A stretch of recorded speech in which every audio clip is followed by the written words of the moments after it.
kanilang successful reunion concert ay pinatunayan ng Sex Bomb Girls na hindi pa sila laos, kuya, ha?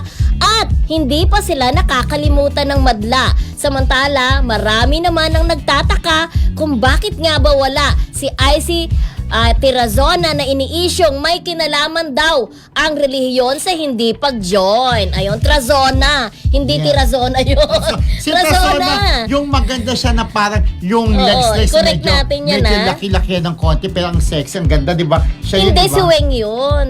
Si Trazona yung mahabang buhok, yung parang buhok-buhok na yung kulot-kulutan, yung maganda na matangkad. Ay, si Trazona Aragon, siya po yung naging asawa ng dating starstruck na si Alvin Aragon, na siya yung may anak na si Andre na naging Sofia na sumali sa drag queens, di ba? Na hindi tanggap yung pagiging sa LGBTQ. Na parang kinakaya di umano. So mismo nagsalita ng against sa kanyang anak na nagtitiktok. Pero ito muna tayo sa Sex Bomb. Napaka-successful ng kanilang concert. Na first time daw, sabi ng mga nandoon, umattend sa Araneta Coliseum, na first time daw talaga na halos lahat ng nasa audience ay sumasabay talaga sa pag-induct ng Sex Bomb. Pero alam mo, ang nakakatuwa lang dyan, di ba? Yung, ang akala ko nga dati before, hindi si Icy, kundi si Rochelle Pangilinan ang hindi makaka-join dyan sa concert nila. Yes. Dahil during ng mga rehearsals nila, ay no-show itong jowa ni Arthur Solinap, di ba? Wala siya yung pala, nandyan na pala. Nagulit ako na actually dyan sa Sex Bomb, si Rochelle ang pinakasikat di ba? Ang wala siya sa mga rehearsal nung kuya yung Legends. Yung isang concert na puro dancer. Pero ito talaga siya ang nanguna dito kasi, si Rochelle Pangilinan. Kasi nung time na nag-promote siya sa dati nilang show, wala rin siya kasi. Kaya tinatanong din siya, bakit wala siya Rochelle? Sa promote lang, pero siguro sa pagre-rehearsal, grabe. Talaga daw nagpapayat siya doon, kuya. Grabe yung abs. Diba? At saka nakikita mo talagang sila yung talagang kahit 43 years old na, kasi medyo sila, 'di ba, mga sumikat sila ng mga 2000, 'di ba? Talagang nakakapag-split pa talaga. At doon nabuo yung Sex Balls naman. 'Di ba? Kalaban dati Michael V, Ogie Alcacid. At nag-perform sila. Si Wendell Ramos, yung isa pa si Antonio Aquitania. Yun, grabe din yung hiyawan doon. Diba at napasayaw yung Abstract, nandun sila Ding Dong Dantes. Arthur Solinap pala, dating Abstract. Si Arthur Solinap, Ding Dong Dantes, Abstract. Si Dino Guevara. Tsaka si yung kapatid ni CJ Ramos, si Sherwin. Sherwin Ordonez. Yun. Sherwin Ordonez, siya yung original na alaga ni Sai. Correct. Na yung sabi ko nga, nilapitan ako ni Sai. Ang sabi ni Sai, Romel, hindi ganun. Romel, wag mo naman laging niyaya yung mga alaga ko na lumabas. Kasi gumigimik-gimik kami ng Abstract. Kinausap ako ni Sai Billabert. Sabi ko, Sai, hindi ako nagyaya sa mga alaga mo. Sila ang kumukontak sa akin na Abstract dancers. Kaya ito na, going back kay Icy, hindi Trazona Aragon.